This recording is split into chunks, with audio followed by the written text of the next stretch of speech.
Back here in the IPO pit, we're focusing now on adding value to mining projects. Clearly, the price declines in recent years have meant that miners have had to focus a lot on cutting their costs, cutting their expenditures. But now the time has come to look to the future again to see where the next curve of value, where the next phase of value is going to come from.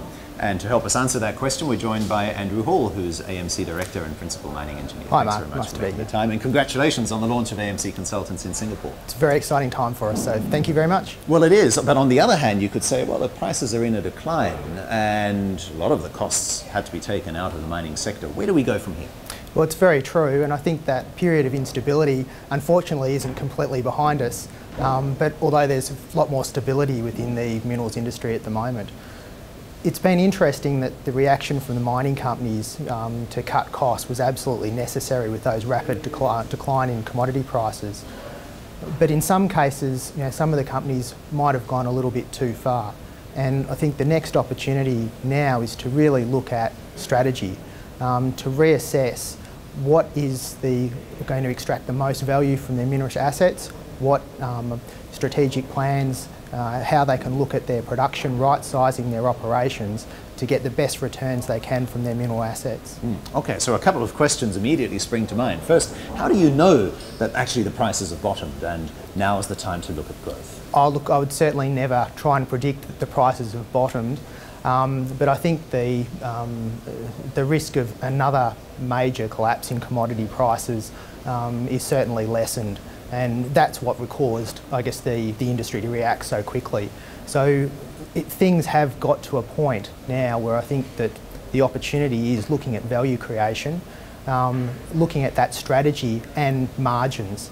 A lot of companies have quite rightly been reducing their costs through increased productivity, but chasing or trying to be on the lowest end of the cost curve isn't the only strategy to put in place to survive, and certainly not the right strategy in the medium term to thrive when commodity prices do recover. So what should companies do now? Well, I think they should go back and have a look at their strategic plans. They should have a look at their mineral assets.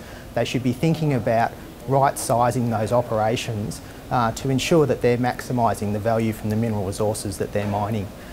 In particular, looking at production rate, cut-off grade, mining methods, mining sequences, making sure that they're getting the very best out of their mineral resources.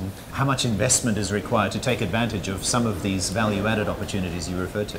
Well, in many cases, if you're looking at existing mineral assets, it's often not a lot of investment. There certainly is doing rigorous analysis and studies to make sure that you understand where the asset's at and what the value opportunities are. For example, if you're applying different cut-off grades, you have to go and redesign the mine based on those cut-off grades, delineate the ore body based on those different cut-off grades.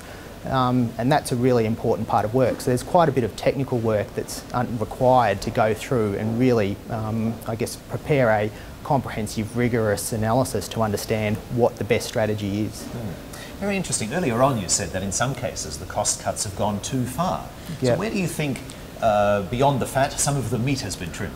Well, certainly I think a lot of the technical departments within the mining companies have been significantly affected.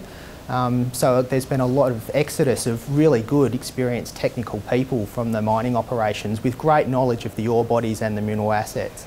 And I think that's been a significant loss for a lot of mining companies. At worst, what's the implication?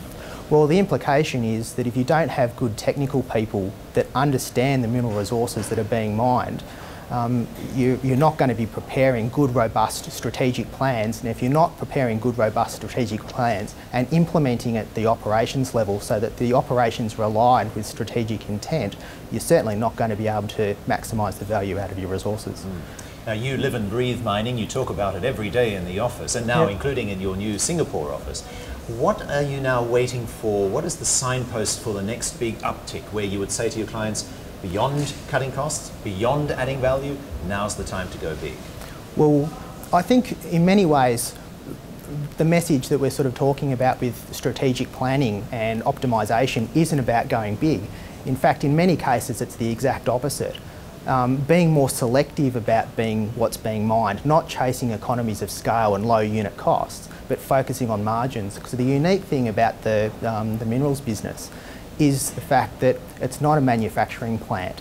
You have a choice to be selective over the grade, quality of material that you're being mined. So you can either have a higher production rate where you're trying to feed a bigger mill, or in many cases you can be more selective with a smaller operation and potentially increase your margins and ultimately the returns on capital investment. Mm-hmm. So you've given us one example for where that value added could be found. Actually, how many different ideas do you and your colleagues at AMC Consultants have in this regard?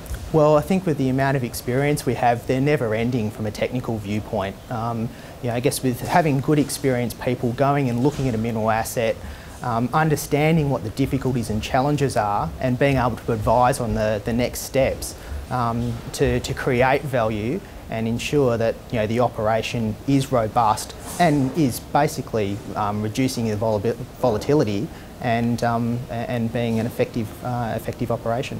All right, thank you very much, Andrew Hall, and congratulations again on the launch of your Singapore office. Thanks, Mark.